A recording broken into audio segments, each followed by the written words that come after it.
pidana pencucian uang. Kita menerapkan apa yang dinamakan dengan follow the money. Tindak pidana pencucian uang. Kita menerapkan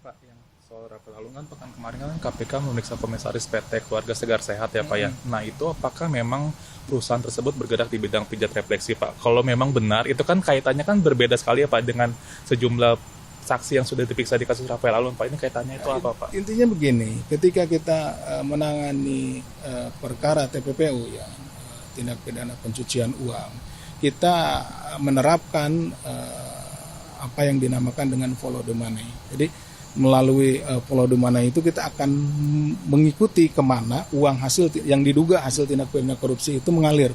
Apakah itu ke perusahaan bisa macam-macam. Apakah membeli properti ataupun tadi ke salah satu perusahaan yang apa namanya Segar Sehat ya. Seperti itu. Itu bisa kemana saja gitu.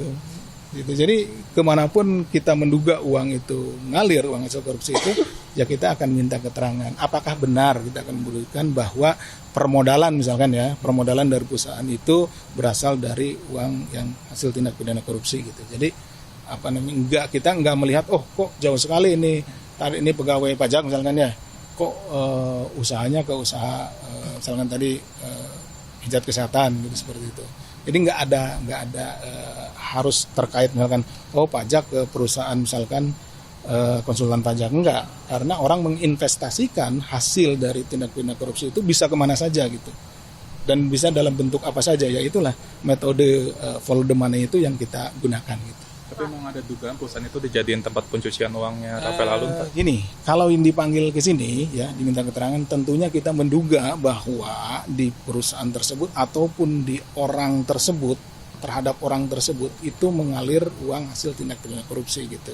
Seperti itu. Jadi ketika dipanggil apakah dia membeli properti atau menjual properti ke saudara RAT seperti itu, atau misalkan kalau dalam bentuk perusahaan apakah ada penanaman modal atau istilahnya nyimpan modal di situ, atau memang dimiliki perusahaannya oleh yang bersangkutan gitu. Yang jelas bahwa konsepnya adalah kita melakukan trace terhadap uang yang diduga berasal dari hasil tindak pidana. Tadi metodologinya sebetulnya metode follow the money. Kita mengikuti kemana uangnya mengalir gitu ya. Misalkan ngalir ke masnya, ya pasti masnya panggil misalkan jual beli kendaraan lah gitu kan, jual beli kendaraan. Nah kita akan tanya apakah benar misalkan Mals menjual kendaraannya atau membeli kendaraan dari saudara tersangka, seperti itu. Salah satu contohnya. Pak Asep, Rafael itu kan perpanjangan penahanannya udah 2 kali dan ini kan udah mau habis nih 31 Juli itu gimana, apakah udah mau dilimpah atau? Kita akan memaksimalkan ya 120 hari itu akan kita maksimalkan. Kenapa? Karena yang menjadi tantangan di dalam penanganan TPPU itu adalah bagaimana kita mencari dan menemukan hasil tindak pidana itu gitu ya. Uang-uang yang diduga hasil tindak pidana korupsi. Karena kenapa? Mereka kan mengalihkan, membuat bentuk lain. Tadinya uang misalkan dijadikan properti atau mungkin juga disimpan tempat lain atau dalam bentuk selain dalam bentuk barang, bisa juga dalam bentuk misalkan cryptocurrency dan yang lain-lain gitu.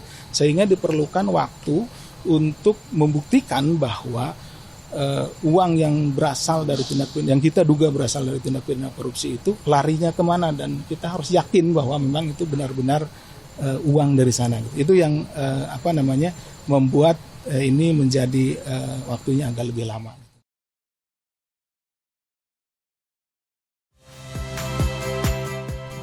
Saya Muhammad Syahreza. Saksikan program-program Kompas TV melalui siaran digital, pay TV, dan media streaming lainnya. Kompas TV, independen, terpercaya.